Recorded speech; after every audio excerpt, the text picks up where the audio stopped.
Hey, good afternoon, Mary. Thank you so much for coming on the We Are Superman podcast. We've had a great chat here offline here, but thank you so much for being here. Hi, Bill. Thank you so much for having me. You bet. Oops. And of course, as soon as I start, here comes a phone call from my veterinarian about my cat. I'm going to have to hang up on her. Sorry about It's that. okay. As a dog mom, you can take the call. It's okay. Yeah, no, we don't need to hear about my 16-year-old cat's blood tests on the podcast here. So that figures. But no, so uh, we were talking everything about diet and training and Leadville and all these kind of things. But you're here we are in the late part of the year, and what a year you've had. I mean, I was absolutely blown away by what you did at Leadville. And I'm not just talking about the 100 mile, I'm talking about the whole series of races. And this year, of course, they moved the marathon back 2 weeks as I think a gross overreaction to the weather a year ago when we ran the Mm. race in a blizzard. But this year they moved it back 2 weeks, and it was only a week before the 50 milers. So the fact you could stack those back to back to me was just incredible. Well, thank you so much. Honestly, I was on the wait list for both, and when I got the email that I was off the wait list for both, At the same I time. pretty much like that Great. same like day or like within like 2 days, my coach said, "Oh, you should race both," and I said, "Really?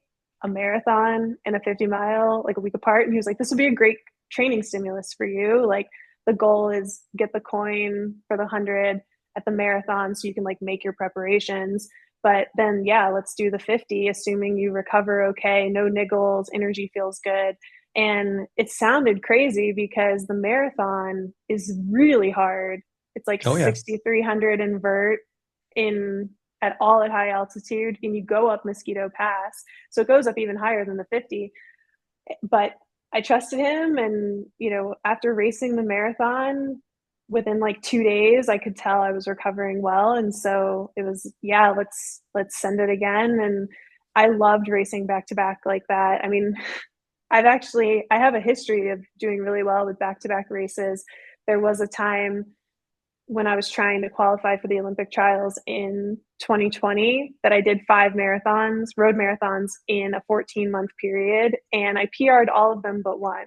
And Nice. so I was like, I mean, I'm willing, I'm open to trying it. I do recover. I tend to recover really fast, and I think I get like a not only a fitness bump, but also like mentally. Like, I had just raced. I've pain caved myself. Like for me, like racing back to back tends to go pretty well. I've never found it to be a disadvantage. I found it, I think, actually to be, for me and as an individual, often an advantage. Yeah, and I think you probably know as a coach as well that sometimes when you stack those back-to-back hard efforts, it's a great way to simulate the dead legs you're going to have at the latter part of, say, a 100-mile race. So, Mm-hmm. even though these weren't back-to-back days, having those races back-to-back weeks, though, is still pretty massive. Yeah, definitely. And I will say, the last like 10 miles of the 50, I was definitely looking for the finish. I was like, it's getting toasty out here. It's high altitude. Like, I was ready for it to be over. That's for sure. Yeah. I've always said pound for pound, mile for mile, I think the marathon and the 50 miler are harder than the 100 miler. And, you mentioned going up and down Mosquito Pass, which is bad enough, but then I think it's even more cruel that after that, you got to go up that Ball Mountain, which is a wicked Mm-hmm. steep climb after you've already been beaten up on Mosquito. And then in the 50, man, that long stretch where you are exposed out there, you're going uphill, and I don't know, you're probably 35 miles into the race. And I just find that so difficult there. And Mm-hmm. like I say, I just think those two races are true, I don't know if you want to say character builders, but they kick your butt pretty hard compared even to the 100, even though obviously the 100 is a lot longer. Mm-hmm. I mean, it's just a different intensity. It's a different like mindset going into it. At least it was for me. So I found them to be a great training stimulus leading up to the 100. Yeah, absolutely. Like I see you're being visited by your dog here. I'm being visited by Yes. Babe the cat here. So Yes, there's this is Babe. Max. Let's see if I Nice. can get him on the camera. Hey, Max. Here he is. Oh, This there's is the big boy. my 13-year-old dog Max. Nice. What kind of dog is he? He's a Rhodesian Ridgeback. Oh, those are cool. Hmm. Yeah. He'll be 13 in May, so he's Yeah. closer to 13 than he is to 12 at this point. Yeah. Well, that's cool. Well, yeah, this is Babe here. She's 16. She's a little cutie. There we go. She's going to join us here for a bit.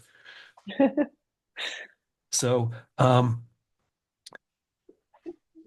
so you hadn't even gotten in the hundred by the lottery or anything. So you were just hoping you were going to get a coin so that then you could go ahead and kind of complete your triple crown, so to speak. Uh, yeah. So the marathon, you ran like just under 4 hours, which is just phenomenal because again, it Hmm. is a tough, tough race. How did you find the race that day? I really enjoyed it, and I actually thought the course record was 4:03 when I looked online. That's what everything said, and I actually reached out to them in advance and I said, "Hey, can you confirm that this is the race, like course record?" And they said, "We're trying to confirm it for you." They ultimately weren't able to confirm it before I started the race, but I had known from the past that like they have had to move it down, Right. like not go up to Mosquito due to snow. And so there are some records. When I was looking back just online, I saw some records that were under 4 hours. But then when I would like look up that person's Strava, the vert was like so much less, and it was Yeah. like clearly a different route. And so because when I googled it, it said 4:03, and I saw just in recent years, if any woman went under four, it was a very different race. I thought the course record was 4:03. And so when I knew I was on track for sub four, I thought I had the course record. They interviewed me at the finish that, it was a course record. And then I come to find out that they had found a record from like, I don't remember what year, but it might have been like 2012 or 2007, something really old. And they were like, "We think this might have been the real course, but we're not sure." This woman ran 3:58 and I ran 3:59. So they said, "We can't confirm you as a course record, but at worst, you were second." I was like, "Man, I wish I'd known this because, like, Right. could I have found a minute out there? Yeah, I think I could have." Wow. And But it's somebody's got okay. no, but It's somebody's got fine. to know if that was the real course or not. I mean, because yeah, I've run there in years where it had to, they sent us up to the mine instead because Mosquito had too much snow on it. In fact, a few years ago, I had like my best ever finish there because I'm really good at like just flying down non-technical downhills. Put me on rocky Mm, stuff. I'm kind of a big old scaredy cat now, so um, but yeah, just I flew down that and that was like I took second in my age group and it was like, wow, I can't believe I ran like 20 minutes faster, all because it was not the non-technical course. But somebody's got to have a record somewhere of that year, whether that person ran the original course or not. That's weird. it's okay. I honestly think that the marathon feels like the hardest of the three because it's like you're running up something steep or down something steep the whole time because Oh yeah. it's like 63 or 6400 invert. Like that's a very densely, like that's a lot of vert in 26.2 miles. But I loved it. I thought it was a unique challenge. It's like America's toughest marathon, right? Yeah, no, I would think it would have to be, but yeah, no, it is. I remember how dispiriting it was after you come flying down Mosquito Pass and then you make that left turn and it's like, oh shit, this one hell of a climb coming here up that Ball Mountain. Mhm. So, yeah, it's usually when you have one of those huge descents, you're usually thinking, oh yeah, I'm just doing this to the finish line, and nope, not there. Mhm. Yeah. So, you lined up for the 50 then. You did get the record there. I don't think there's any dispute. I don't think they've ever run different courses or anything like that. Um, you mentioned that you were feeling really good until probably towards the end of that, where maybe that fatigue started to kick your butt a little bit. Yeah, and it's interesting because like the end is down, like the Yeah. last 10 miles were down, and I just remember being like, this is a long distance, and I was still like in control of it. Like I still felt good. I actually ran all the splits I gave to my crew within a minute of them. And I, in talking to my coach, had said low seven. Like we agreed low seven with the potential to squeeze under seven, just depending on like how the end of the race was going. And it felt really good to execute everything the way I wanted and needed at that race. And I felt like that was a true test as well of my fueling because, the marathon I knew was going to be like 4 hours or just under. This I knew was going to be like a 7 hour day. It's half the distance of the 100.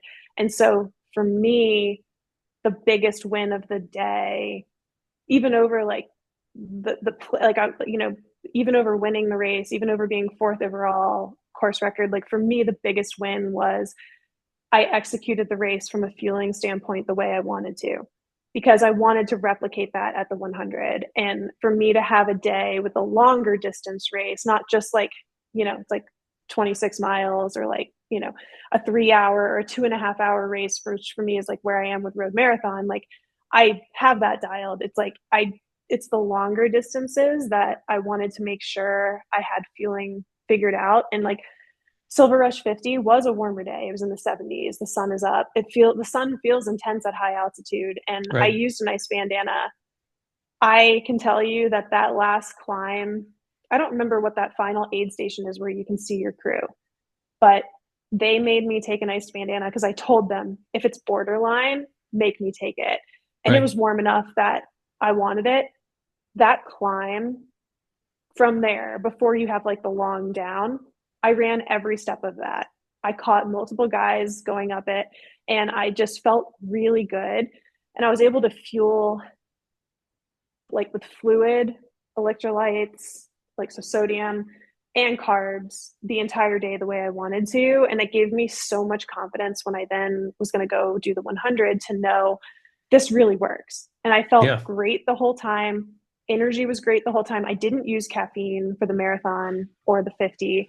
And I felt amazing the whole time. I was able to eat normally right after, like, was able to start running again. I think my coach had me take like 3 or 4 days off. And by like day 3, I was like, I'm good. Like I'm feeling very recovered. And so I know fueling had a huge role in how well I was able to recover and not only like execute the day, but like then recover and then go into the 100 knowing this is the strategy that actually really works. And it's worked at high altitude, Yeah. like in a long race.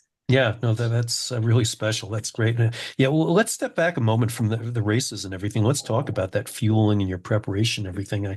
I know your background is as a, trial attorney, so obviously you know about getting into a situation, having to be very prepared, and sometimes having to pivot very quickly, being ready for all sorts of situations. Which, as we know, that's what happens when you're running ultras. Yeah. Um, but how did you and your coach, and let's give a shout out to your coach first of all, but also just how did you guys plan this all out? And we talked off air a little bit about you're having a sweat test this summer, something that I did Mm-hmm. also because I'd been experiencing some issues and had to change some of the things I did. And you're kind of I know you and David Roach both have talked about kind of a massive amount of carbs that you guys have been taking in races. And Mm-hmm. let's talk a little bit about how you kind of dialed all those kind of stuff in. Sure. So my coach, Matt Daniels, we've been Right. together since February. He's been an amazing fit for me. I came historically from a road marathon background. I did my first marathon technically was in college. I ran 3:39. I'm so fond of it, Vermont City Marathon when I was 19.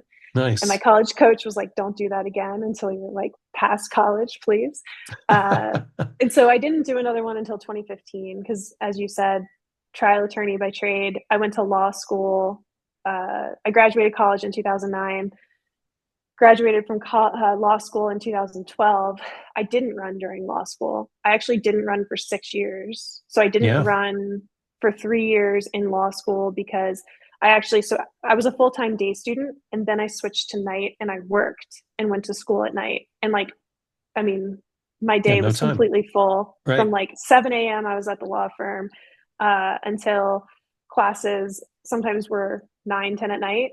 Like Yep. they say you make time for the things that matter, but like running did not matter at that time. So I can count on one hand the number of times I ran in 6 years and it felt terrible because Right. I was not an active human. And then my first few years of being a trial attorney, I was just like, I'm very good at being like singularly focused on like the task at hand. And so I was very focused on being the best trial attorney I could be at the time. And when I was a prosecutor, when you're in the district court division in Maryland, you have so many cases, and they're not Mm. the big serious ones, but the volume is so insane. Like, I would go in the morning and the afternoon. I was in court 2 to 3 times a week.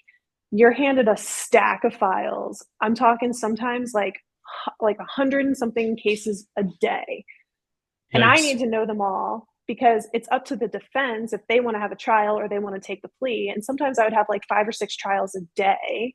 And I mean, they can be anything from like a DUI to a domestic violence case, to like a bar fight, to like, there's like a wide variety of like what theft, like, all Yeah. kinds of stuff. So it's like a misdemeanor or like felonies that are not in circuit court with a judge. So the volume was insane. And then I did move up through the ranks. And by the time I left, I was trying the jury trials. So I did try like 6 murders in my time as being a prosecutor. Uh, you know, Rape, sex offense, like those honestly broke me as a human, especially like the child sex offense cases were really Mm. heavy. But that was my background. That's why I didn't run for 6 years.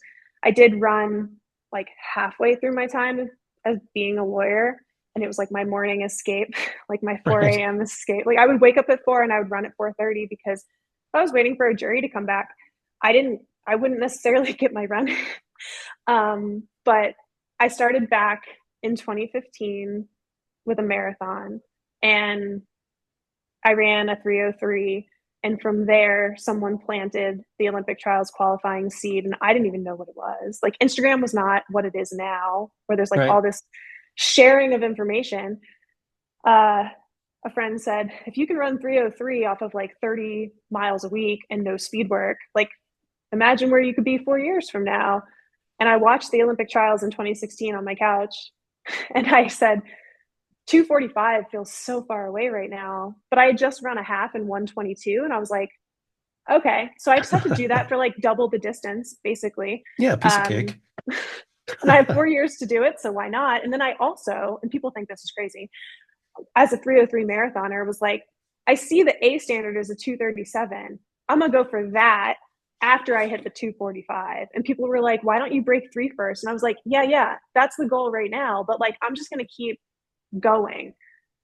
And it took me like 8 years to do it, but I did, Right. is my point. And we did have the pandemic, and I do think that, like, because I didn't race for like 2 years, like it may have happened faster than 8 years, but my journey was, it basically took 8 years to hit that big goal of 2:37 that I saw when I was a 3:03 marathoner. But this goes back into fueling because, you know, I like, when I look back at those early marathons where, like, I went from a 3:03 to 2:59. Like, there were like some going backwards as well. I ran a 3:08 at one, I DNF'd another. Like, it wasn't all just like a straight trajectory. But, when I look back, the race that really was like a game changer as far as like making big progress was when I ran 2:48 and then a 2:42 eventually. The 2:42, when I look back, I was doing 100 grams of carbs per hour in a road marathon. Just no one was talking about it. And Yeah. in 2019, when I was aiming to qualify for trials, and this is the window of time where I talked about how I did 5 marathons in 14 months. Yeah. I think in large part the reason I recovered and was able to do that many, and like in one of my attempts I ran 2:45:13, and I needed to run Ooh. under 2:45, so I missed by 13 seconds. I was doing 100 grams of carbs range per hour when I look back at how I was fueling. And I had committed in 2019 to like, I need to not bonk.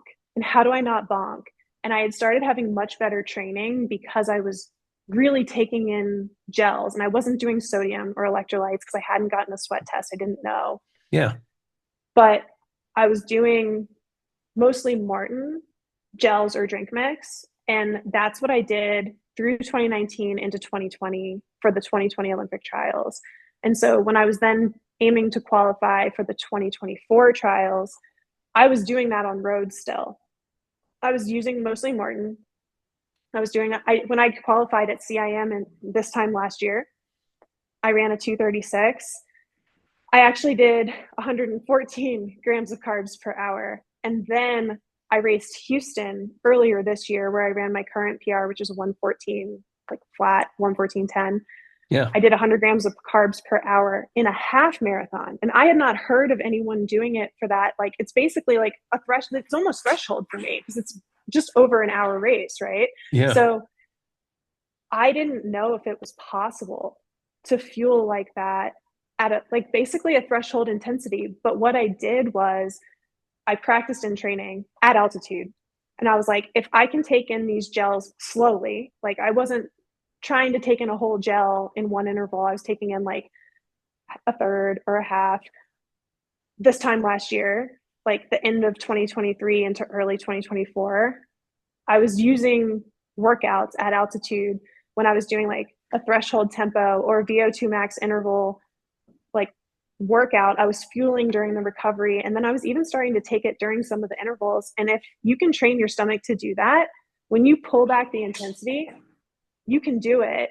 You just got to watch and make sure you're not like over fueling for the intensity that you're running. And then you also need to make sure you're taking in enough fluid to metabolize the carbs that you're taking in.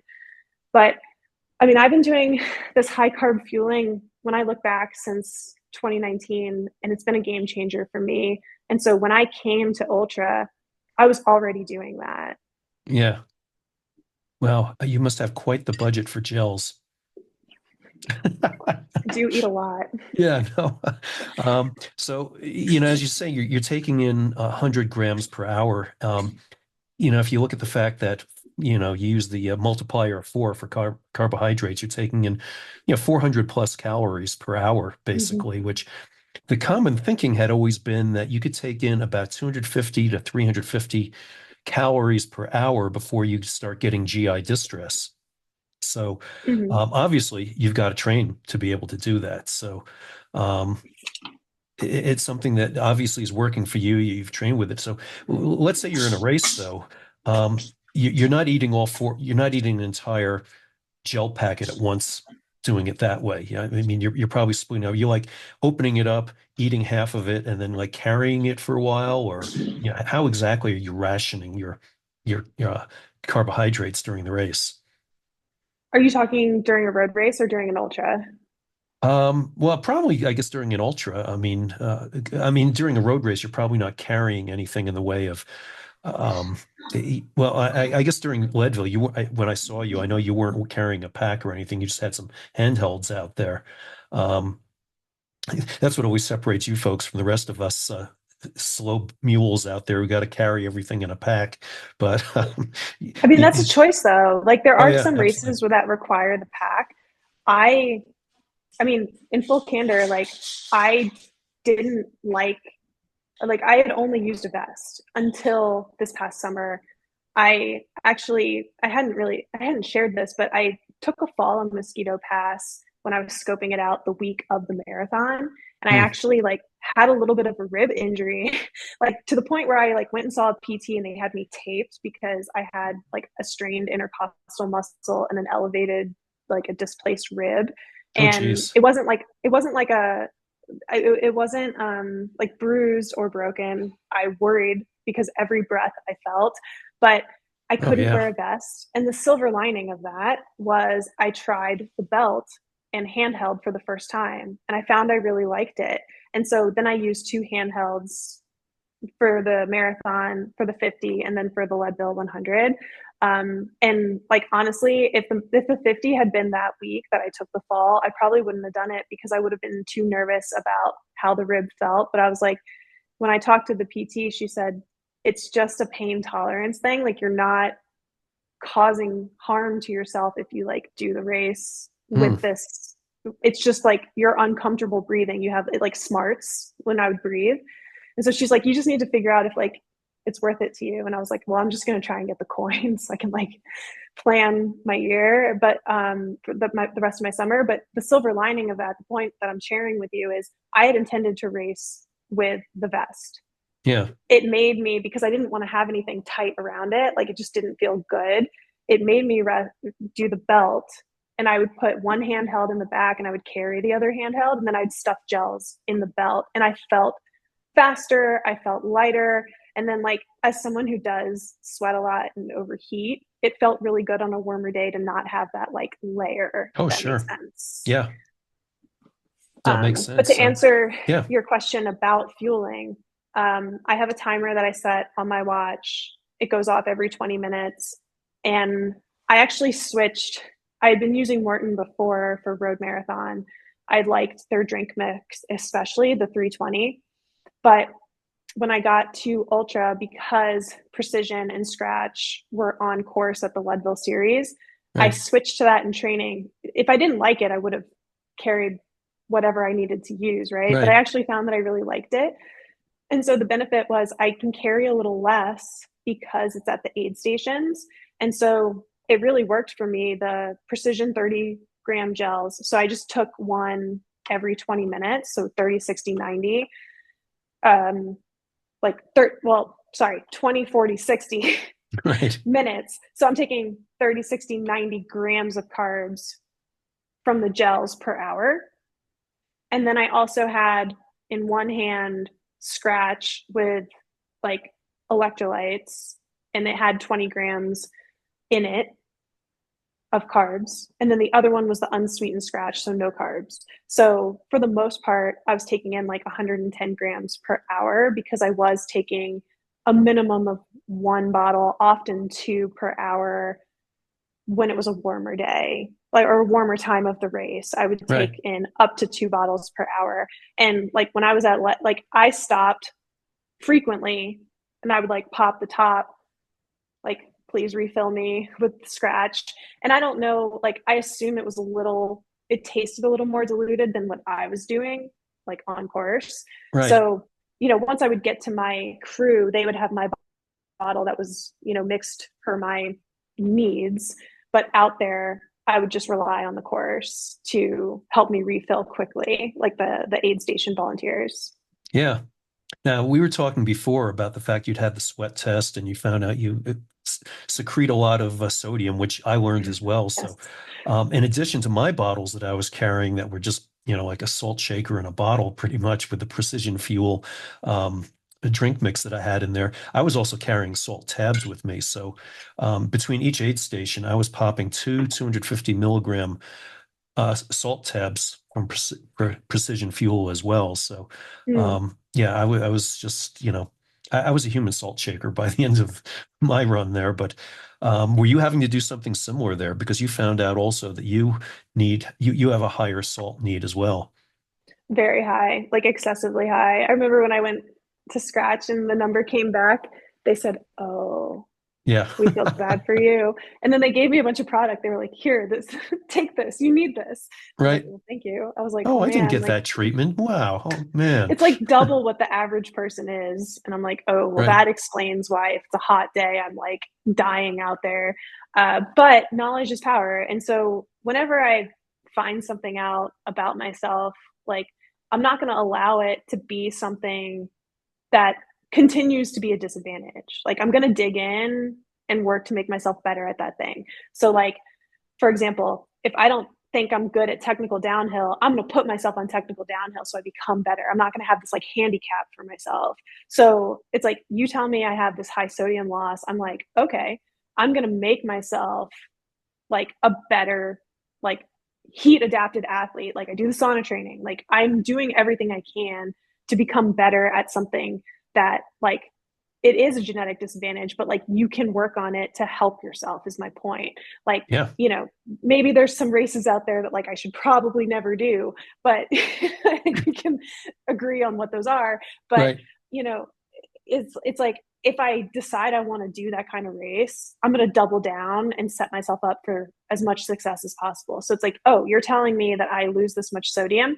Well, I'm going to work on that in training. I'm going to work on that in racing. So when Scratch told me you lose 1242 milligrams of sodium per hour, like not per hour, per liter of sweat, Yeah. you need to take in upwards of 1600 milligrams per hour. I'm like, well, I'm going to get there.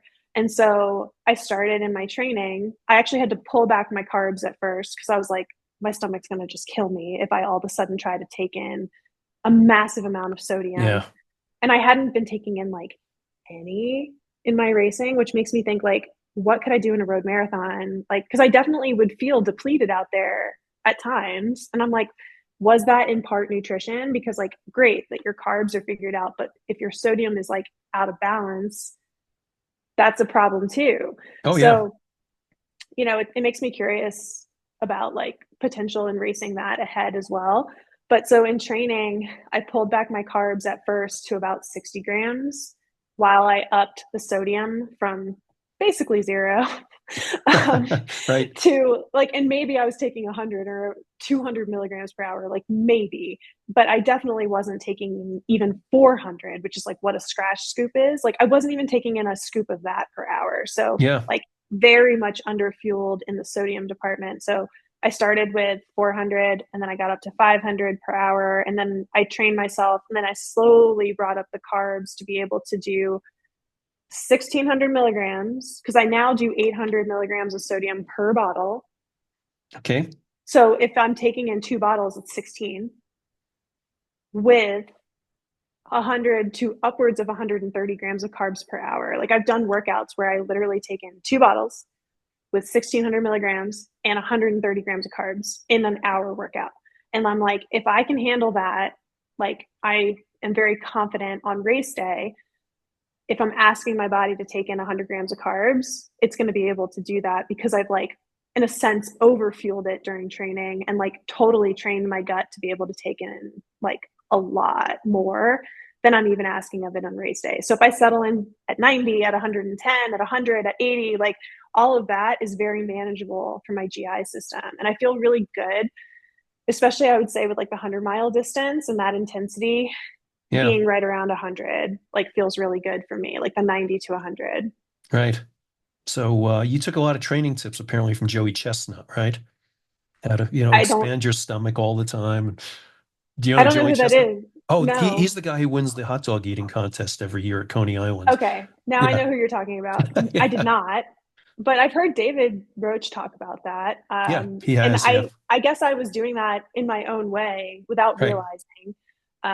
But yeah, I mean, technically, I guess I have. Like, if you can take in more, if you're settling for less on race day because that's like feeling like the sweet spot, then you're fine. Yeah. So, do you ever take in real food, I should say, during races, or is it pretty much sticking to the gels and the liquids? Just gels and liquids. I did munch on a couple chips just briefly at the 75 Outward Bound aid station coming back in at Leadville, but I ended up just like nibbling them and I was like, I'm going to keep running. And I mean, I for 18 hours and 23 minutes, it was gels and drink mix. Yeah. Yeah, that's interesting. Yeah, I have relied on whole foods for most of my races. I mean, obviously I've taken a gel here and there. I've been drinking my drinks, but I've run 24-hour races with eating nothing but fruit the whole time. Um, Oh, wow. yeah, so I've always been a little different in What that fruit? respect.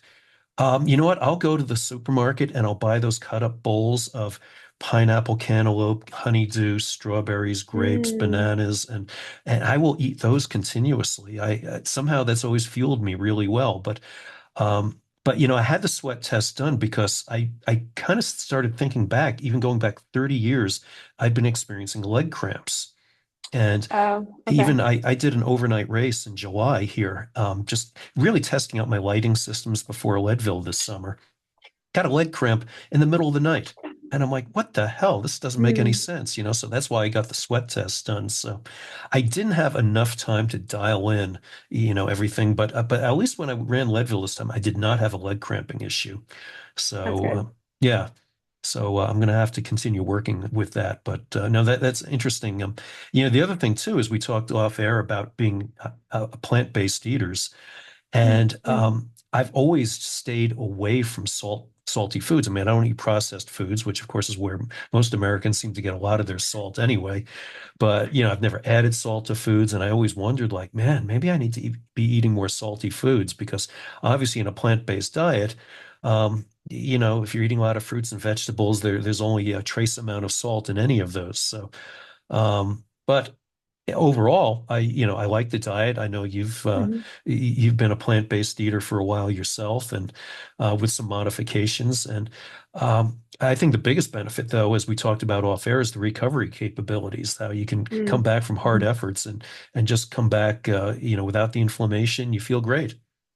Hmm. No, I totally agree. I was a strict vegan for 6 years, and I still very much eat that way. But really, just for convenience, especially like being at these like high altitude, small mountain towns, I found it very challenging. Uh, so I've allowed, some seafood and eggs to flex in, and it feels like the right fit for me. But I do very much, pretty much like, when I'm home, eat very, very plant-based, I would say, like probably 95% of the time.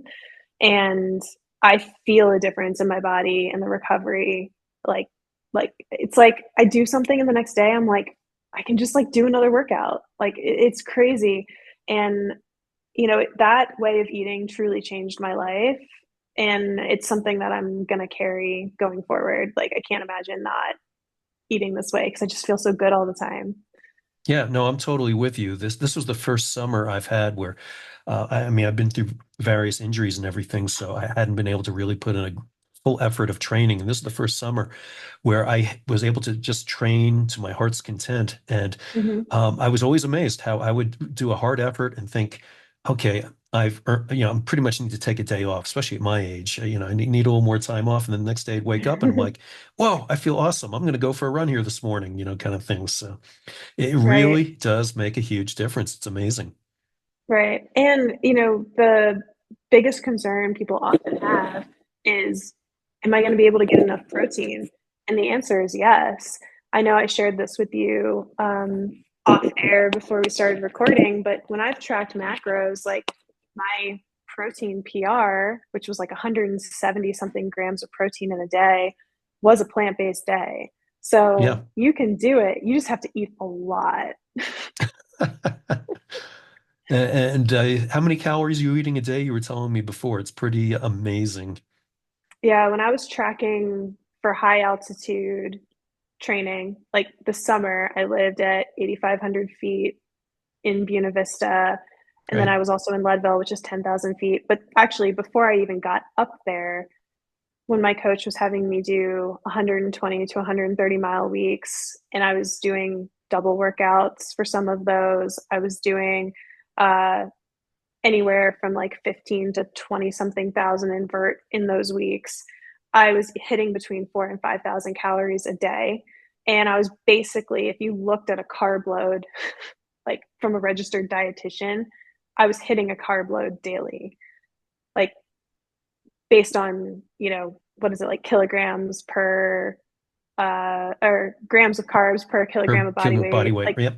yeah, I don't like this. I don't enjoy tracking macros. It's not something I do with any regularity, but I do think it's good to do it and just to understand, like, you know, how much it takes to eat this way. And like, I honestly don't think it's that hard to hit a carb load. Like, when it's like when you actually scoop out a cup of rice, I'm like, who's only eating a cup of rice?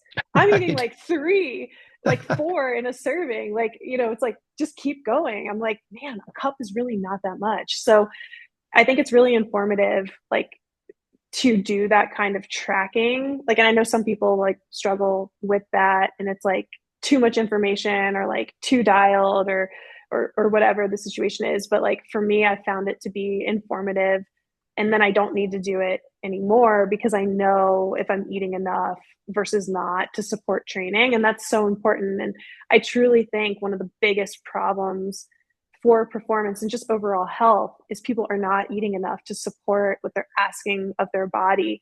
And if you eat enough, like if you're always eating enough and like honestly sometimes overeating, like I don't think that there's such a thing when you're training like the way I am. And like that's also some of the advice that I've been given is like, especially as a female athlete, like if you want to maintain your menstrual cycle, which we do, like, and I did in living at high altitude and doing these like high vert, high mileage weeks and then racing. Like I raced 3 times in an 8-week period. like 3 very hard, challenging races, Yeah. maintaining a menstrual cycle through that, through this fall. Like, you know, the advice is you're not going to be able to out eat what you're asking of your body. So keep going. Right. Well, when you hear stories about women losing their menstrual cycles and you see a picture of them, generally they are the very skinny, classic, cross-country runner type out there. I mean, not all. I mean, obviously that's a generalization, um, but obviously you start thinking, well, how many calories are they taking in? And so Mm-hmm. I guess you have really seen from firsthand experience that if you keep up the amount of calories, that you can keep that menstrual cycle still while training at a very high level. Mm-hmm. And, there are a number of reasons why a menstrual cycle can get sketchy or disappear that have nothing to do with training volume. Mm. Something that I haven't shared in a public way is when I was going through a lot of life stress, running like not even like it's like a third to a half of the mileage that I am now. I was working 2 jobs to self support. I'd gone through a divorce. I was working 7 days a week, 10 to 14-hour days, like not having time for myself, not even having time for my training. Like, Yeah, again, running like a fraction of what I am right now. I was having some hormonal issues. And so it's like not a training volume thing. Um, and right. when I look back, I'm like, I think I was eating enough, but that was life stress. Like that's the power of stress. The body knows stress. And so if like if someone is having menstrual like irregularity or absence of period or like just like isn't feeling like this is full health, like explore that because it's so important for your long-term health just as a human, but Yeah. also for performance. And so, you know, I wanted to share that, and I've started actually talking about that in a public way. I never thought I would be doing this, but here I am. Sure. um, I started sharing that, like, this summer, and so many people have thanked me. And I've also had people thank me for being an example of like a strong runner, like based on like body comp, I guess, because like I clearly do strength training. like, Right. and I'm a big proponent for it. I've been really like, it's been a game changer for me the last 2 years to do strength training. And, when people are like, thank you for being an example of like a strong, healthy runner, like I take that as like a compliment. Um, because you got to work with your body, like in your healthiest and strongest version of yourself is going to be your fastest version of yourself. And trying to make your body fit into something that you think it should look like is not going to lead you to success. No, no, and touch on the strength training for just a moment there, Mary, because I'm a big proponent of that as well. In fact, the athletes I coach, I ask them to actually bump up how much strength training they do in the wintertime. I mean, a Mm-hmm. lot of people are kind of looking at the winter as a kind of a retrenching time, maybe just kind of hold on to some base or maybe build some base for the upcoming racing year. So I said, great, let's go ahead and supplement strength training so you're healthy enough to do that kind of increase that's going to come down the Mm. road. So I found out a little over 2 years ago that I have a labrum tear in my right hip. And I had this like cranky hip, if you will, like every 6 months, a year, 18 months, whatever, I would have these like hip flares where like it was like my TFL, my glutes, like sometimes my quad. Like it was never really like one thing, but it was often the TFL would just get like overworked, knotted, loaded. And then I like would lose a couple days or a weekend or my peak long run workout. And this was mostly when I was doing road marathon. And I was like, man, I got this like problematic hip that just like decides when it's gonna just like give me an issue.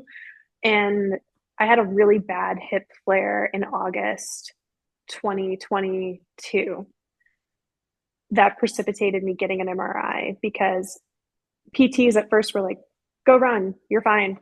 And I was like, this doesn't feel fine. Like, I'm not here to run through injury. Like, this doesn't feel fine. And then they said, oh, well, you just failed the stress fracture test. So don't go run. And I'm like, what is it? And so like I was like, I know I'm gonna fail the hop on one leg test because my TFL is like a knotted mess. Like that's like that hurts. That's a Yeah. running movement pattern. And so I was like, like I know I'm pretty sure I eat enough. Like I don't have a history of bone injuries. Like I had one in my foot like in college. That was 2008. I haven't had anything since. And I was like, but you just never know, right? Like it is Yeah. an overuse injury sport. So I was like, what if it is the femoral neck? What if it is like my femur or something? Like, I don't want to run through that. So I got an MRI. I ended up missing like 5, almost 6 weeks of running. And that's when I learned that your metabolism in your late 30s is not the same as when you're like 18 and don't Right. run. I went from like running 100-mile weeks to nothing and like eating the same way. And I did no cardio. And so I gained like 15 pounds. But I was okay with it. I was like, I haven't had a timeout like this since 2015. Like, truly, I had not missed more than intentional time off of like 2 or 3 weeks Yeah. since 2015. Like, I don't think there's many runners who can say that, like, that have that kind of consistency and longevity. And I truly think a lot of it's food, as we've talked about. I don't think it's luck. Like, people are like, oh, you're so lucky to not get injured. I'm like, no, like, I really think that there's like a lot of things that I do to take care of myself, and I take pride in that. So, um, and like my one bone injury in college, I've talked about it. Like, I was dieting, I was restricting. So like for me, that comparison is there. That's real. And so that's why I'm like, I will never do that again. That was 2008. I've been a Yeah. healthy human since. And so that's in large part why I think I've had that consistency and that longevity since starting back in 2015. And granted, I could get injured tomorrow, knock on wood. Hopefully I don't. But like, I, I really do think that like eating enough in your daily life and fueling your runs is so important. I don't like, it's what I've been doing. I truly believe in that. I was not doing the strength, but when I got the diagnosis in 2022 about my labrum, I went and saw specialists about it. So I was like, am I going to have to get this repaired? And they said, based on the size of the tear, um, we think you can prevent surgery if you do strength training. And I said, okay, Down. I'm the Yep. strength girl now. Like, I will do the strength so I can do the running.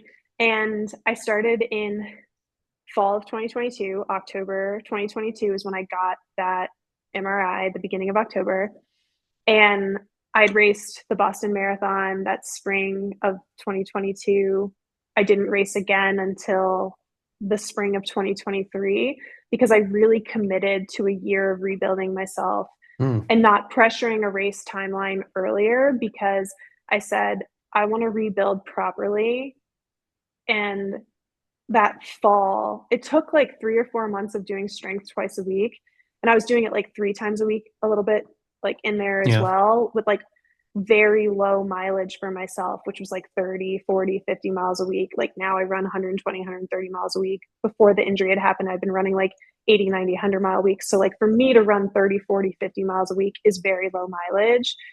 Um, at this point, that Yeah. is the mileage I was running back in 2015, 16, 17. Like, it's taken a long time building slowly over years to get where I am now. But I really committed to strength, low mileage, building myself properly.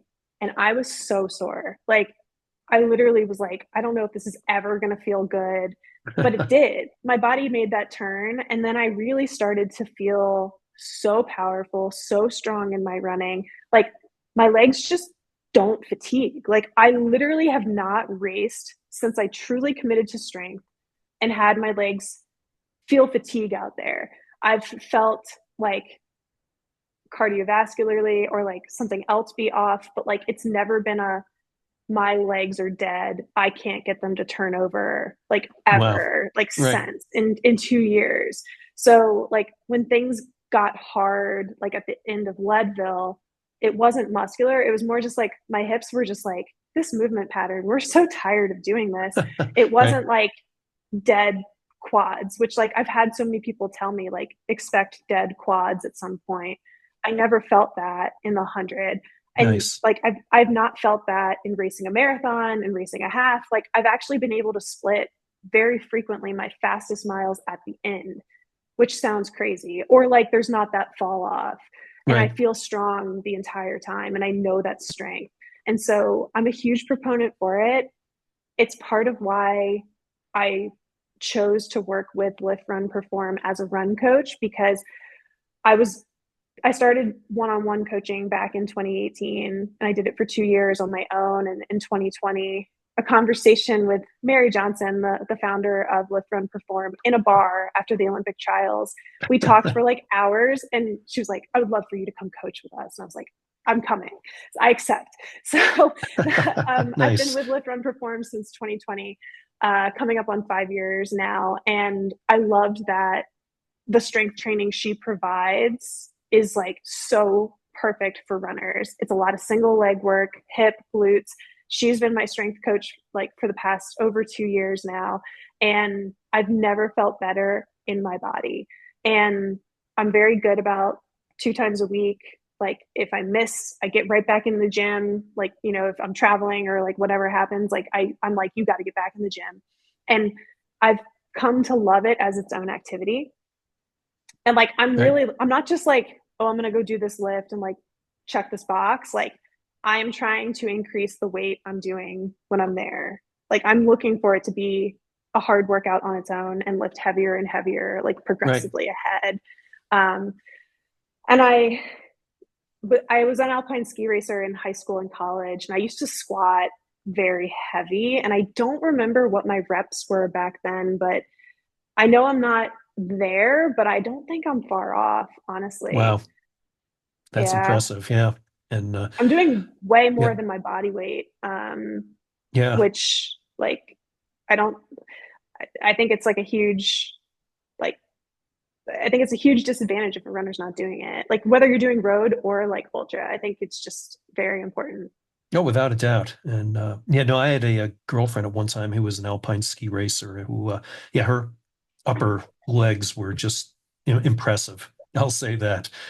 She was so strong there. But yeah, I wish a lot of these kids I used to coach could hear what you're saying there. I can't tell you how many times they'd be in a race, say, "Oh, coach, yeah, just all of a sudden my legs just went dead on me," and it's like, okay, well, A, you could have done something about this before. B, that's probably a mental thing too, but that's a whole nother discussion right there. But yeah, no, I am a very firm believer in what you're saying there. And for you to say that, like, hey, my legs just don't even get tired anymore, basically, is or they don't get dead is like super, super motivational to anybody listening to this who Mm-hmm. are wondering about getting in the gym. And it's why also I don't know if you preach this as well, but when you make a hard, the hard day hard, the easy day easy kind of concept is where I generally recommend doing the lifting days on the same days you're doing your harder workouts. Let's Mm-hmm. go ahead and get our most bang for the buck on those hard days so you can recover the next day.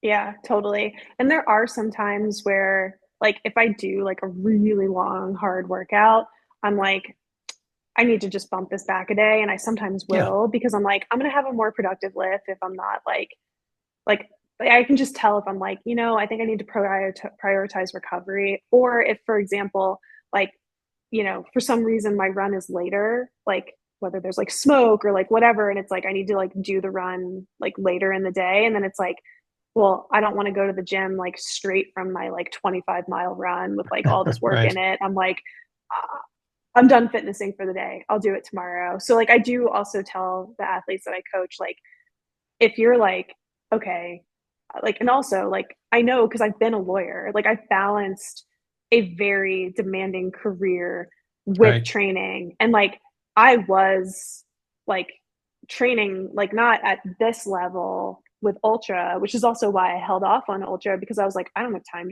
to run 120 miles a week and all this stuff. sure, So like I also wasn't living in Colorado. I wasn't living in a place where I could like do it like the way I wanted to. So that's why I like held off doing it like truly.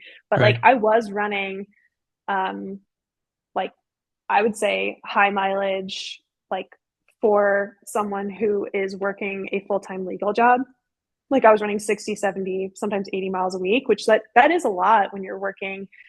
I mean, it wasn't 40 hours a week. It was like right, 60, 70. I don't know. I didn't yeah, bill hours. So like, I don't know, but I know it like cut into my evenings. It cut into my weekends. Like I sometimes felt like I was always working. So it's like, sometimes you just don't have the ability to do all the things you want and need on the same day. And so I make sure, and I actually do coach a number of lawyers. Like we get along. We understand each other. yeah, I always say to them, like, you had this long day in trial on your feet and you also had this workout running in the morning. If in the evening you're like, I can't do strength, just push it back a day. It's okay.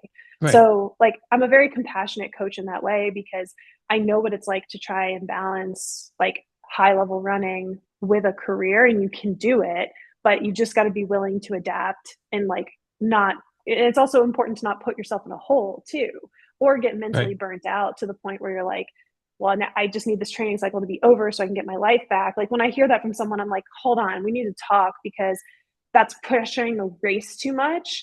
Like I need to have Yeah. this result so I can like get my life back. I'm like, I want you to feel like this is like, there are times of training where like it does feel like, especially in the peak weeks, you're like, this is a lot, but it's brief. Like we're not going to be there all the time. So you're going to come back down. And I want this to feel like it's sustainable so that you're looking forward to your training cycles and not like, coming out of them like mentally beat up and burnt out. And then like race day isn't joyful. So I think it's really important to be able to like have that flexibility and not like, yeah, in theory, it's great if you can keep the hard days hard and the easy days easy, but it doesn't always work out that way, is I guess really No. my message.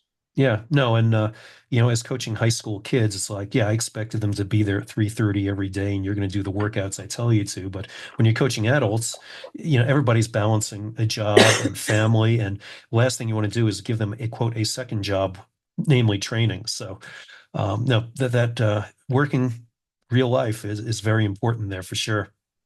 Um, I want to jump over. I know we got limited time. I want to jump over and talk about the Leadville Trail 100. I just as a very quick aside there, where I learned how to downhill ski was Where Okemo.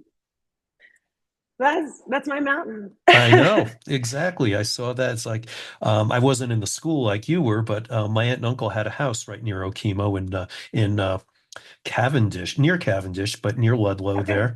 And so, back when Okemo was a little family ski area that had, T-bars and pommel lifts, and it was very much different than it is now. But no, that's where I learned how to ski was at Okemo. That's awesome. So I went to Okemo Mountain School. Yeah, This was how, excuse me, I grew up alpine ski racing. And I actually transferred up to Okemo Mountain School in high school. And it was very structured to get you to D1 racing if that's right, what you wanted. And so I mean, this is what taught me the athlete lifestyle and like being very like intentional with like every minute of your day, basically. So we would train in the morning, first lift, like 7:30-ish to noon. We would go to classes noon until sometimes like 6 p.m. right, And our classes were like 45 minutes to an hour. And so, like, say I was in a calculus class, you were also taking calculus. We went to different schools, but we're doing the same subject matter. We would be with the teacher, and they were like two, three, five students to a teacher. Same thing with like biology. It's like we're both taking, bio. And so we have the same teacher, but like we might be doing different labs or, whatever. My school in Maryland would send up our test. They would proctor it, send it back to my school in oh, Maryland, who really, would then grade it. Yeah. But, it's like that was what my Monday through Friday looked like.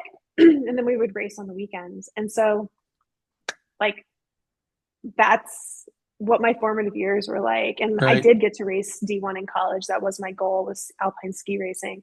yeah, So having your entire day built around like your activity of choice, like that taught me a lot about like also hard work paying off because yeah, like I went all in on that sport, and it was years in the making to get to that D1 level with alpine ski racing. And so I think that taught me a lot about like hard work can pay off. It doesn't always, but yeah, so yeah, that was my background, and Okemo was a huge part of um, like who I am as an athlete. And I honestly think that that strength base I had has helped me be a really strong mountain runner. Because I look at makes a squat sense. Yeah, rack and I right, gain muscle yeah, because I think those muscle fibers are there. It's like I right, lifted heavy in high school, and so like I very quickly will put on, especially lower body muscle, like with strength. It's very quick. Yeah, nice. Well, I'm impressed that your school, though, the classes were calculus and not just weightlifting and how to wax skis. So at least there We was an did study as educational well. component. Yeah, okay. Yeah. No, no, that stuff definitely carries over for sure. So no, that's very cool. So talk about the Leadville Trail 100 then. What were your expectations going into the race, and a little bit about how that unfolded there, because in the end, you had just a remarkable time. Ann Trason, who was my first idol in ultra running back then. I mean, she was, the queen of ultra running. Um, she laid down a record that is just insane, and you came pretty darn close to it. I think it was like 16 minutes off or something. So tell us about how that race all unfolded for you, please.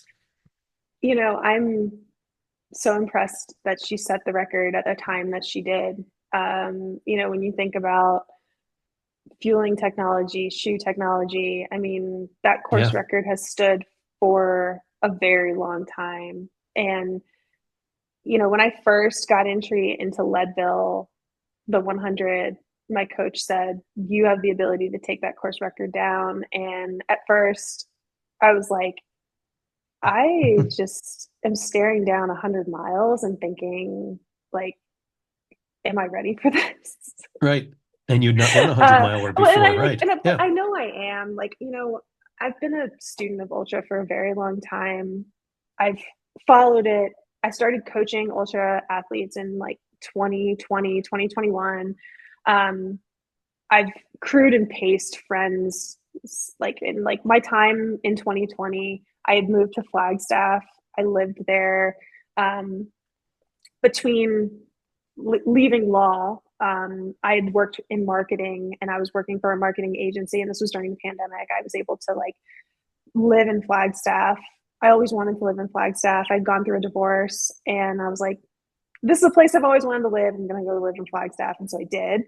yeah, Um, and my some of my best friends in trail are there. They taught me how to be a trail runner. I found my footing there. And so, I ran a lot of trail when I lived there, rim to rim, rim to rim to rim. That's actually when I became an ultra runner, technically, when I did rim to rim to rim with a yeah, friend in 2021. Uh, so I started coaching um, some ultra or like road athletes who became interested in trails. And so, I was coaching it before I was doing it as fully as I am now. And, I've crewed, I've paced, I've gone to these races, I've studied it. And so, like, I know I'm ready. Like, I've seen other people go the distance with doing less volume, less vert. Like, I know, I knew I was ready, but like, you're still like, that's a long distance.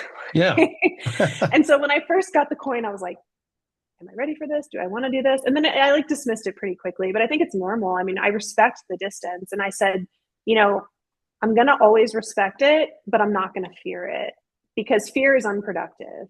And anytime you're going to step up and do something you've never done before, like a new distance or a different type of race, there's always that fear of unknown, but that's actually what's exciting to me. And yeah, so I said, it's not fear, it's excitement. And it just needs to be tempered, like the right type of excitement and not like nervous energy, but like happy, excited energy. And so as I was able to do some training on the course, I really got a sense for, you know what, my coach is right. Like, I'm going to be running near the course record. I don't know if I'll break it, but I know I can be around it as in general.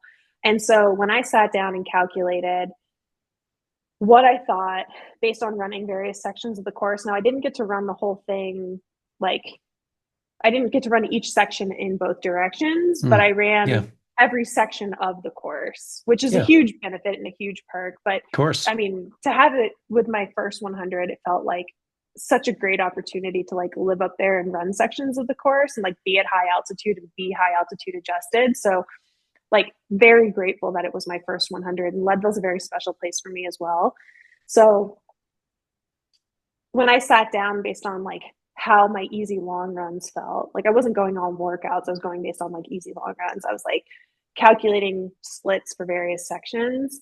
And I sent it to my coach and he was like, yeah, this is like, you're going to be like around her course record. He was like very adamant, like, you're going to break it. And I was like, okay. But like, I also, it's my first one. And I said, my primary goals on the day are to win this race. Like, I was confident that I could win it.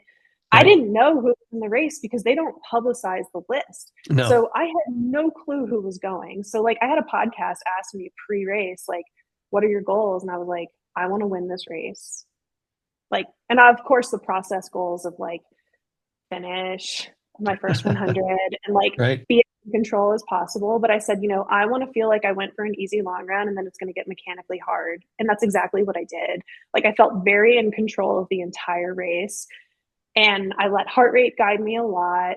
And I, when I sat down and I calculated my splits, I again was running them. Yeah. And where I made two errors, and I ran within like I had like a basically like a 40-minute window of where we thought I would be. I was towards the back end of that, but I was still there, which Yeah. is crazy that I was like literally running my splits like as we predicted, but it's just like I did with the 50. It's just like I did with the marathon. And I don't know if that's the road runner in me who has this like very good sense of effort and like where I'm at. Because when I've gone to race like a marathon or a half marathon, I've been very accurate about where I'm going to run. Yeah. Like almost to the minute. I'm like, when I went to do Houston, I said to I was being coached by Neely Gracie at the time. She's here in Erie. Yeah. She was like, what do you think you're going to run? And I was like, 114 low, maybe break into 113. I ran 114.10. When I went to race CIM for going for OTQ, I was like, I'm going to run 236. I ran 236. Like it, and maybe that's That's mindset. I don't amazing. know. But Yeah. it's like, I just know where I'm going to be. Um, Obviously things can happen like out there that can like cause that to not happen. But like, I'm very dialed as far as like where I know I'm capable. And so Yeah. I was running all my splits again. The two things that got me, I would say, where I slipped off the course record, and I was like generally aware of it because, like, when I was hitting my splits, I was like, I know I'm running like a sub 18-hour day right now. It was like probably like 1740 to 50 range, like for Yeah. most of the day. I, it was really hot, like 79 degrees when I was coming back up Winfield because I was climbing at like 1 to 2 p.m. Yeah. That's the It hottest time of was a the warm day. day for sure. Yeah. And I was hoping that there would be ice at Winfield. There was not. And another error I made is I should have carried a filter with me. Coming back up, because it was hotter, it was taking me longer to get up from Winfield to the top of Hope Pass. I was running out of water. And I felt like I could have run more of that climb, but I made myself hike it.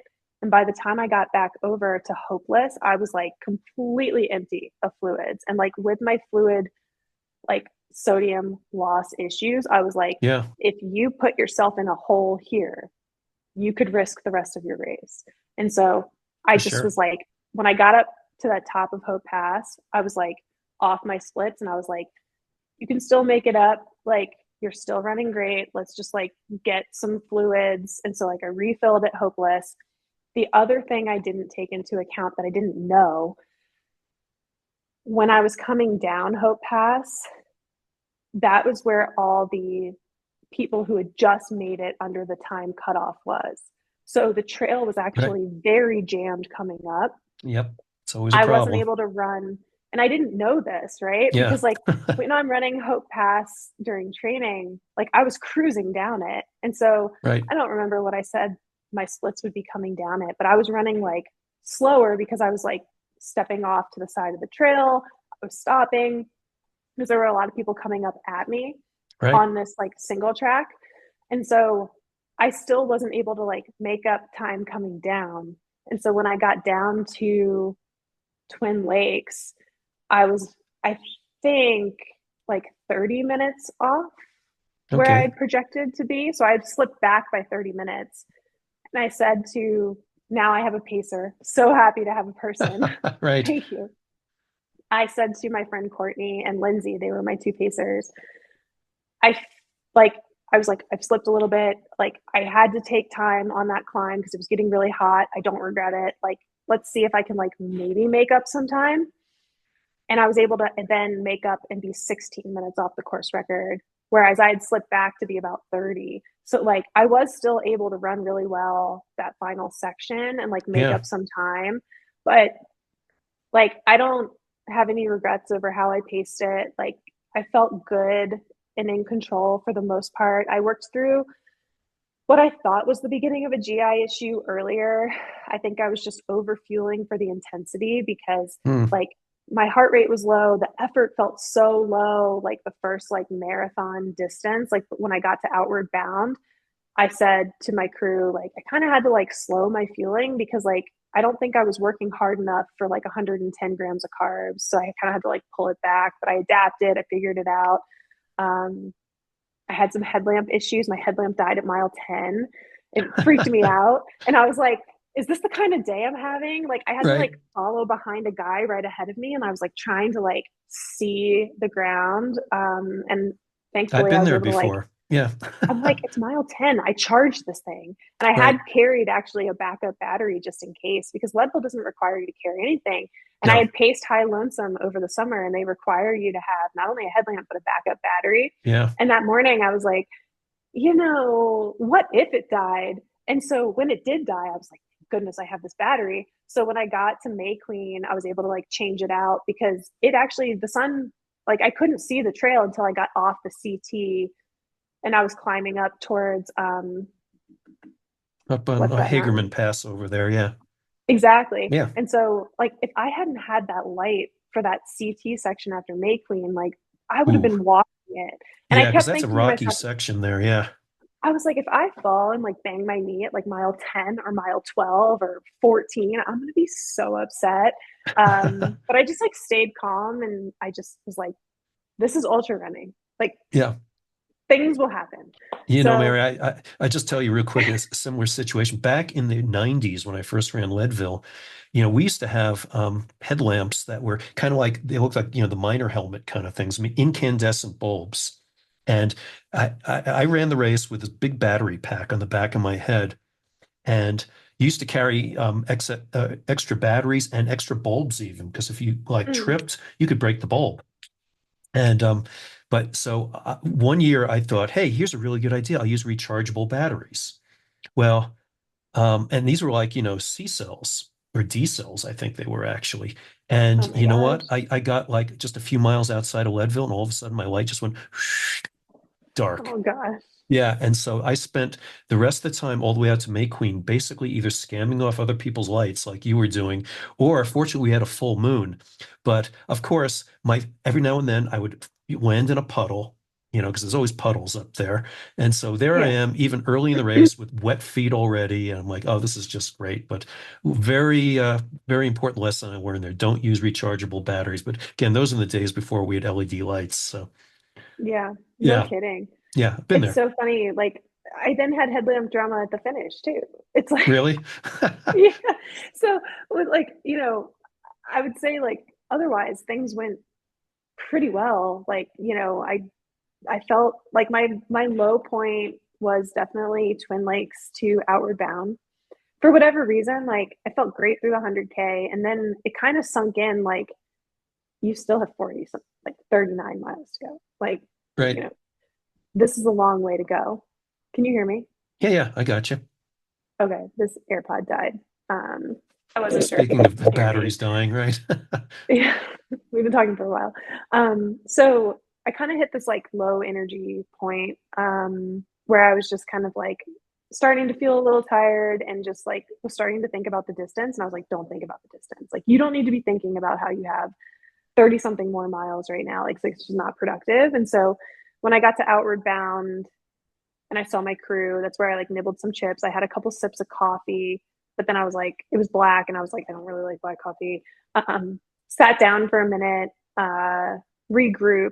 That's where that and Twin Lakes coming back in is where I took like the longest time, and still I only lost like 20. It was less than 30 minutes of like aid time, so Yeah. I felt like that was a pretty good day. Um, I did take a little bit of a caffeinated gel slowly, starting at mile 80. And I felt really good after mile 75. So, like, I would say, like, mile 80 on, like, I felt pretty good, like climbing up power line. Like, it was like a run hike. Like my friend Lindsay did a good job of being like, okay, like let's try to run again. Like she did a good job of like keeping me going. Yeah. And then when I hit May Queen, I was like, I can feel the finish. And actually, someone told me, like two people there said, you're still under course record. Oh, They were really? wrong, Yeah, but it right. made Okay. me like I started to like take off, and my friend Mike, who was my crew chief, ended up jumping in to pace me the last 10. He really wanted to pace me, and I didn't know because I was like, I need you to be my crew chief, and he's like, I got it. And so he was like, he had said to Lindsay and Courtney, my two pacers, like, I really want to pace her. Can you please let me? And so he jumped in, and I didn't like my headlamp, and I made him switch with me because my backup one, because my morning one was not working. So I was like, please give me a different headlamp. I don't want to finish with that one if it's going to die on me again out there. So Yeah. I had like, it was dim, and I made him trade with me, and I felt terrible because he fell and jacked up his knee Oh, as we were no. running on Turquoise Lake. And I was like, sorry, but better you than me. This is my race. You rotten And so person, we you. finished, but I mean, I ran every step from Turquoise Lake to the finish. And I caught like several guys there, and I felt so good. And I was splitting really well considering that it was like the last 10 miles of the race. But for me, like I could wrap my head around that. And I knew I wasn't going to break the course record. Like I already knew because like as I took off from May Queen, I split like a 7 minute mile, seven something minute mile. And Mike was like Yeah. trying to catch up to me because he had no warm up. And he's like, why are you running so, how are you running so fast right now? Right. And I was like, I don't know. And then like a mile into it, I was like, wait a second. I would have to cut off like almost like 20 minutes at this last like 10-mile section to go under the course record. And I was like, that's actually not doable. Like, there's no way. Like, I Yeah. was splitting mostly like 9 and 10 minute miles. And like, I was like, okay, I just dropped a 7 minute mile, but I'm not going to drop like 6 minute miles going up to the finish. I was like, there's just no way. No. So I was like, okay, I'm just going to like try to get as close as I can, like, and just finish as strong as I can. And I really did because I felt really good that last climb. That's like, it's like all uphill grade Yeah. Up to the, the finish. And yep. That yeah, horrible I mean, road. I I hate that finish. truly, I really don't think I really don't think I could have asked for a better day, other than maybe 16 minutes faster, but like, it's Yeah. okay. Yeah, I mean, it's hard to think of where could I have found another 16 minutes out there? I mean, there's you did your best with what you had. So congratulations. I mean, what an awesome day. And again, coming off the incredible summer you had stacking up all those races.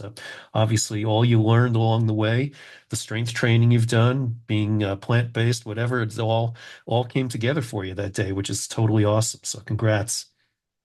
Thank you. Yes, Yeah, it was. Leadville's a very special place, and it was really cool to do all the races that they had up there, and I highly recommend them. To everyone. I think they're very well done, and I really had a good time. I have entry for the future, so we'll see right. if my Leadville story is over or if I go back another year. So Well, if not, do what I do. If I'll always be running or volunteering up there. So one way or another, you can always be there. And it's always amazing, even when you see the golden hour going on. And you'll just hang yeah. out there and you'll see like Scott Jurek or Courtney or Annie they're all just hanging out up there, which is just so cool. It's Hmm. it's kind of like a ultra superstar convention up there. So you Hmm. never know who you'll see there. So come on up one way or another. Yeah, if I'm here, I think I got to be up there that weekend. It's like I feel like I'm always going to know people who are doing it too. Right. And if there's one thing I've learned, it's, in going to these 100-mile races over the years, that golden hour is such a special time to be out there. I mean, rightfully so. Like they have more cheers than like the finisher, than the top man and woman often. Like, that's when everyone is out there, and it's so cool to see everyone cheering in people who've been out there for basically 30 hours. I mean, respect. Like Oh I yeah. ate, went to bed, showered, like, well, showered, then went to bed to get the order Right. right. But like, it's like I've literally eaten multiple meals, showered, and like, slept not great. Like, I don't know if I slept maybe an hour. My body was like, we are not going to bed. But like, they're still out there through the night.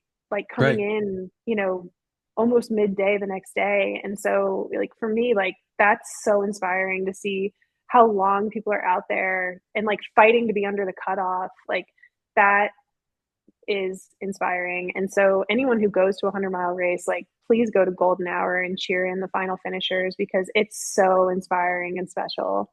I don't think there's a better hour in sports, to be very honest. The last Mm-hmm. hour or two at Leadville was just so amazing because everybody's got a story, and you see people running in there with, families with young kids or whatever. It is amazing, and you don't know what they went through to get there, but you know it was a major sacrifice. And Mm-hmm. to your point before, is I remember one time my crew was telling me they were having breakfast in Leadville, and they said, "Oh yeah, there's the winner over there. He's probably already, showered, slept, had dinner. Slept all night. Now he's eating breakfast, over at the table over there. Oh yeah, and our runner's still out on the course." So, Yeah. it is a funny perspective like that.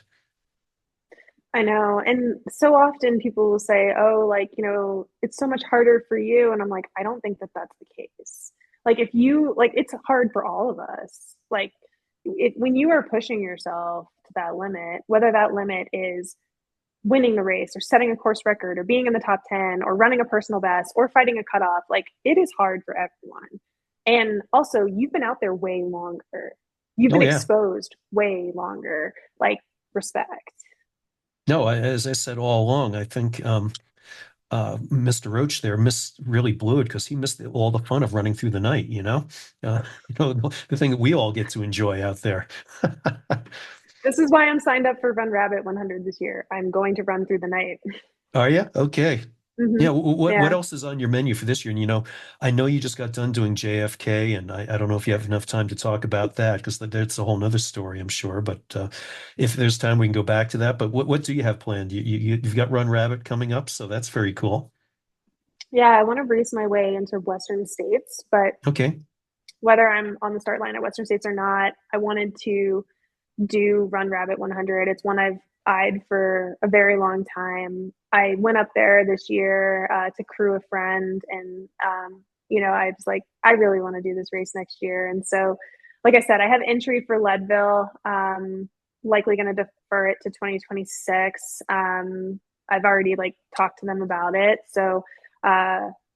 Like I said, I want to. I'm open to coming back to Leadville. I love the race, like especially if the course record's still there. Like it would be interesting to come back with more experience as a 100-miler and like Right. really go for it this time. And like it's like I know I can go the distance. I've done it at Leadville. Like let's send it. Yeah. So and even if the course record is broken, like wherever it is, maybe I go for it. I was gonna say there'll always be a course record, whatever it is. Yeah, Yeah. right. I know. So even if it's broken, like, maybe I go for an even faster one. Who knows? But uh I've always wanted to do Run Rabbit. So like, my year would either be Western States to Run Rabbit or Run Rabbit as like the sole 100, Yeah. if you will. But I'm very excited to do that race. Like the high altitude mountain races really call to me, and I do want to do hard rock in the future, and so I do want to All start right. getting a hard rock qualifier going. So, um, yeah, very excited about that. Yeah, absolutely. No, as David Roach said, he broke Matt Carpenter's long-standing record, and it's kind of like the 4-minute mile. He kind of expects somebody then is going to break it next year. It's kind of like one of those barriers. So maybe if somebody beats Ann Trason, it's going to be kind of start that cascading effect as well. Yeah, I came so close. Like I know it's breakable, and I'm excited to see who does it and see how much they take it down by. And like I said, if it doesn't happen this next year, maybe that's me going for it. 2 years from now. But it's we're seeing such a strong women's ultra running. Like this year was just insane. Like so many records went down, and so like I know it's breakable. Like I like I said, I came really close to it, so Yeah. I see it as being like in range for a lot of people, and I'm excited to see what happens with it. Oh yeah. Well, I mean, you look at when Matt and Ann set those records before. I mean, it was different knowledge about fueling, different shoes. I mean, shoes is Mm-hmm. a huge game changer for us right now. I mean, um, you know, it just, things are going to change very rapidly here. It's coming. So, do you have time Hmm. to talk about JFK for just a second? Because there's an example where you broke the course record and yet you didn't win. So, you know, it's Yes, give me just a moment. I just need to text an athlete who I have a call with her, but she will understand that I'm running a few minutes late. okay. No worries. Yeah, no, I can talk about JFK just real quick. Yeah. So I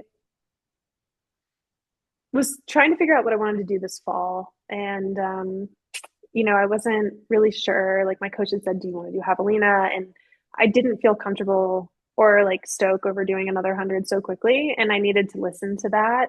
So when we were thinking about the fall, I was like, I'm not really sure what I should do. I had talked about maybe doing a road marathon, but I still wasn't feeling a ton of stoke on that either because like I just came off of like an OTQ build that was like very intense for 18 months from rehabbing from the labrum, right, Yeah. to racing, qualifying, racing. Like that just ended earlier this year, and so I was kind You of like, bet.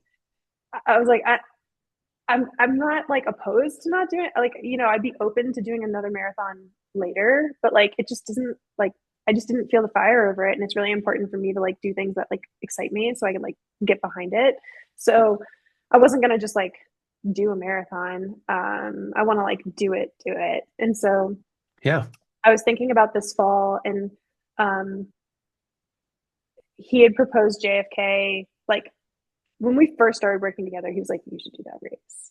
He was like, "I know you can break the course record. Like, it suits you very well." And I was like, This was like when we first started working together. I was like, I literally just did a marathon. Like, I don't. That sounds like marathon training. Like, I don't Right. vibe with that right now. Like, I told you I want to do mountains. Like, thank you for telling me like what I'm good at or in your opinion. But like, I just need to run mountains and like not think about pace. And so like after this summer, I started to feel kind of like that fire for like being fast again. And like he still gave me road workouts to do even with ultra training. And I was splitting still pretty fast, even being at altitude, like not that far off of what I was hitting here. Like if I was hitting 520s to 530s here for threshold based on like, for example, like depending on like how long the reps were, like whether it's like shorter reps versus like a longer tempo.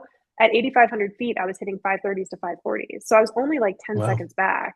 And Yeah. so, same thing with marathon. Like, I was hitting like high 540s to low 550s here. I was hitting like higher 550s, maybe six up there. Like, it wasn't that far off. And I was like, well, that speed is still very there, which is cool. And like I Right. would still like do VO2 max stuff and I was like hitting my actual like 5K and 10K reps up there for short stuff. And I was like, man, like this is crazy. But like I'm also watching David Roach go through this at the same time, obviously at a lower altitude, but I'm like, we're very similar athletes in the fact that we like have a fast 5K, have all this road speed that like is still very much there during 100-mile training, which seems crazy. Yeah. Yeah. Uh, but like that's part of why I was intentional about hiring the coach I did hire, Matt. I knew his road background. He's a fast miler. He has like he's qualified for the trials with a half marathon. So I was like, this person can help me keep my speed. And if I want to go back to marathon, who better? Like, and so it's like I Right. have continuity of coach who knows me. So I became open to it. After I ran 7:04 at Silver Rush 50, I was like, I can see how I could take off an hour just going to a lower altitude with like half the vert. Yeah. Like I could see that. And so I was like, okay, let's do it. And same thing, like sat down and calculated splits.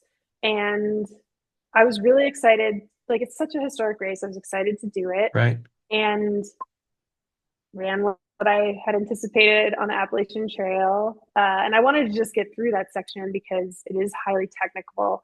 And I had actually done the race. I had tried to do the race in 2022, working with an old like a prior coach, Yeah. and I had a bad ankle roll actually at mile 13. I ended up DNFing the race because the ankle roll was terrible. And I knew I Oh, was in the Boston pro field that next spring.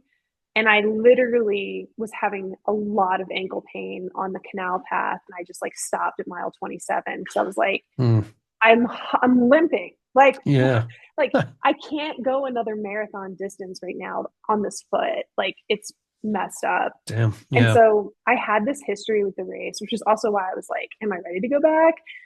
I was. I Right. preventatively taped my ankles. And so, like, when I started the race, I was with Rachel for the first 2 miles. We weren't talking because it's a very uphill beginning. Like, the first 2 miles on asphalt, I think you gain like 600 or 700 feet. Like, Mm, they're big, beefy road miles. yeah. And so we're side by side. And I'm like, I know she's going to like bolt the second we get on the Appalachian Trail. And she did. And, it was like really informative for me that I could like see her most of the time. So I was like, I was like, should I try to catch her? And I was like, get through this.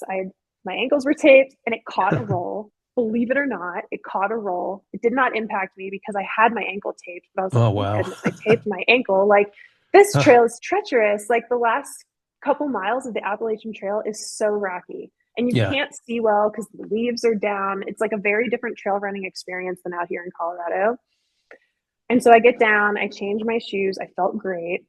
Uh, get down on the canal path.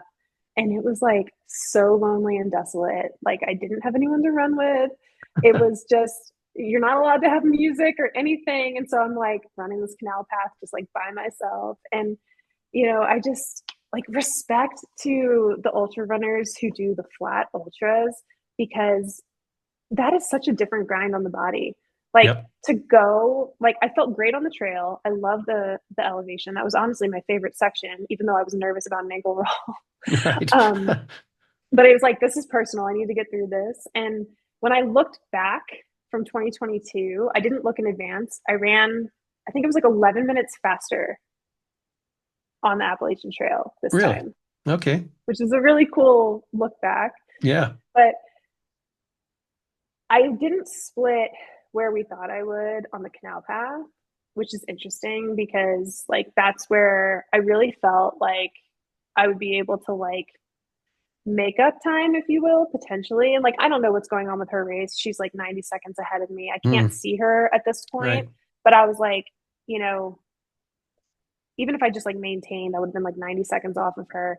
And so I thought I would be splitting like 6:20s and I was splitting like 6:30 to 6:40. And I was like, I don't know why I'm not like feeling as good as I thought I would be and like splitting as Yeah. well as I thought I would be. And so I had a caffeinated gel with me and I was like, maybe this will help. I was planning to take it probably at like mile 40 because I've just learned that I'm like very sensitive to caffeine. And like I said, I didn't take it at the marathon, I didn't take it at the 50. And Yeah. so I was carrying it and I was like, maybe this will help perk me up because like I had trained with it in training. And so I was like confident that like I could incorporate it, but it was immediately rejected and I got Uh, sick. And so miles 32 through 35, like you can see it on Strava. I split, I went from 6:30s to 40s to all of a sudden like 7 to 7:20. oh, wow. And I was like still being calm because I was like working through it. Like I was stopping and like dry heaving. And then I was like, I did throw up like a small amount a couple times. And I was like, hopefully that's it. And I can like get back to my race now. Yeah.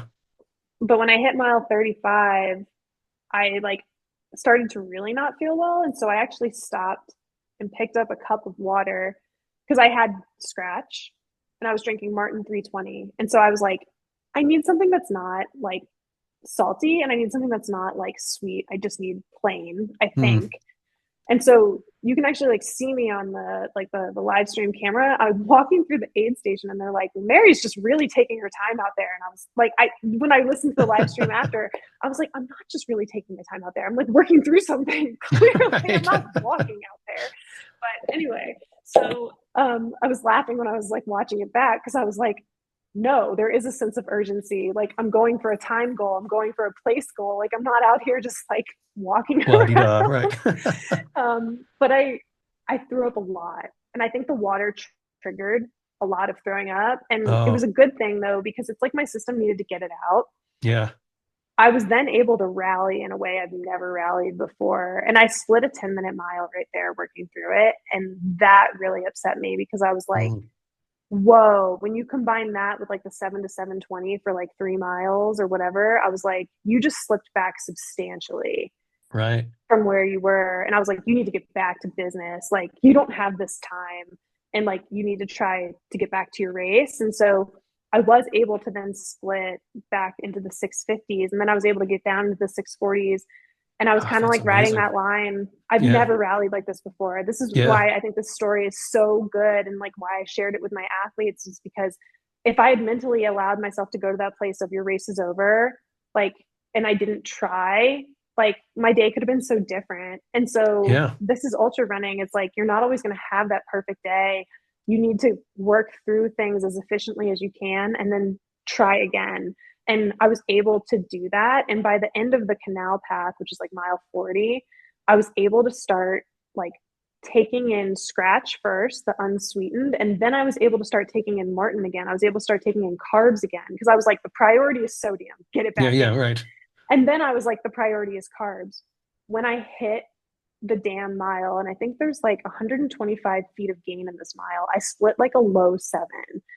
Hmm. And I was like, I felt so good. And then I Wow. closed that final section. According to Strava, the fastest anyone has ever closed, like including Rachel. Like I was like Really? making up time.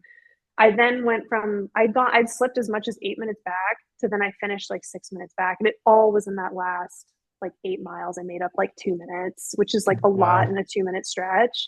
Yeah. And my last mile was a sub 6.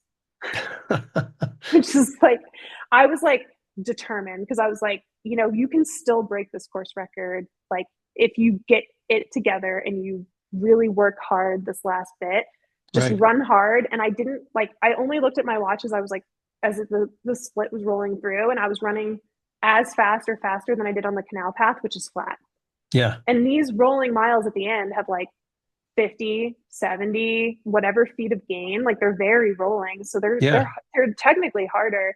And so it was a huge mental victory to turn a race around like that before because I've gotten like I thankfully wasn't as sick or as bad as I've been at like a race that I've DNF'd before where I couldn't turn it around because that can Yeah. happen. Sure. But like to have the experience of like this is really like you're in a bad place, staying calm, working through it and turning it around and then actually finishing like closing as hard as I did is honestly an experience that like I'll never forget.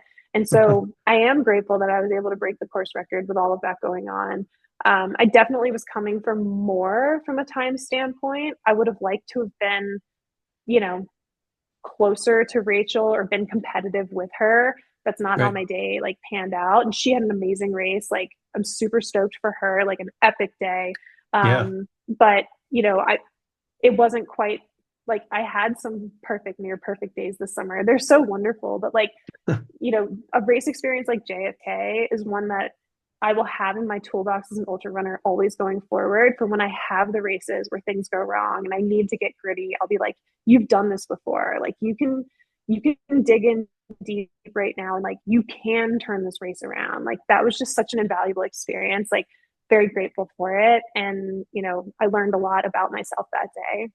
No, what a great story. And, on one hand, I was going to say, well, look at the damage that a one little caffeinated gel can do to you. On the other hand, it's like, wow, look at what you gained out of a little caffeinated gel, you know?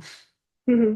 So pretty amazing. David Clark used to always say to me, like, hey, when you're in the middle of a race and like you hit that really low point and then you just rise like a phoenix. And I'm like, no, actually, I don't. It's usually Yeah. my races are usually just a gradual, slide downhill until finally it's like, I hope the final depth is a yard beyond the finish line, you know? Yeah. So yeah, so that is a very cool story and definitely worth sharing with your athletes. Yeah, So for sure. yeah. Speaking of which, and again, I know you should probably get on to one of your athletes here, but if somebody would like your kind of coaching out there, obviously you've learned a lot. You are a humane coach as opposed to the one who's going to crack the whip all the time, even if they don't feel like it. Where can people find you and reach out to you to potentially look into coaching from you? Sure. I am currently full for athletes, so I'm not taking Okay. anyone at this time. And I don't know when I would have an opening again, but I coach for Lift Run Perform, and there are some coaches with Lift Run Perform who do have openings available. So highly recommend reaching out. It's liftrunperform.com. Yeah. And what kind of athletes do they generally coach? Um, all levels, road, trail, all distances, up to 100 beyond. So, it's just really what coach has availability when they reach out and, if there's alignment. Yeah. Great, great. Okay, and hey, final thing I wanted to bring up here. We were talking off air about how at the age of 37, you are signing or you've got a couple pro contracts coming up. So I just want to congratulate you for that. I know that the big splash announcements are coming, so we're not going to reveal those on the We Are Superman podcast, but very awesome. Talk about, in a way, when instead of like bouncing back in a race, it's kind of like most people are thinking, oh, Mhm. 37, you should be winding down. Nobody's looking at signing pro deals out here, but you've got a couple coming up, so congrats on that. Thank you so much. And what we're seeing, women are running their best in their late 30s, well into their 40s, and I hope for that to continue. I truly believe my best years are going to be in my 40s as a masters runner, and I'm very excited for that. So thank you. Also, the warning has been sent out there to all you Masters runners that Mary's going to Yeah. be taking you on. Yep. Well, cool. Well, hey, Mary, this has been so awesome talking to you. Where can people find you out there in the social media world? Where's the best places for people to find you? Instagram, eat, run, and be merry. Eat, run, and be merry. That works. Strava, do people follow you out there as well? Oh, yes, I'm on Strava as well. Mary Okay. Denholm, my name. Yep. Yeah. Very cool. All right. Well, hopefully people will find you out there. I'm a fan. Hopefully they'll become fans of you as well. And I Thank know I'll you. be seeing you in Leadville one way or another, either rocketing out ahead of me, or at least, I'll be maybe handing you a quick gel at the aid station as you're blasting through there. Yeah. Well, thank you.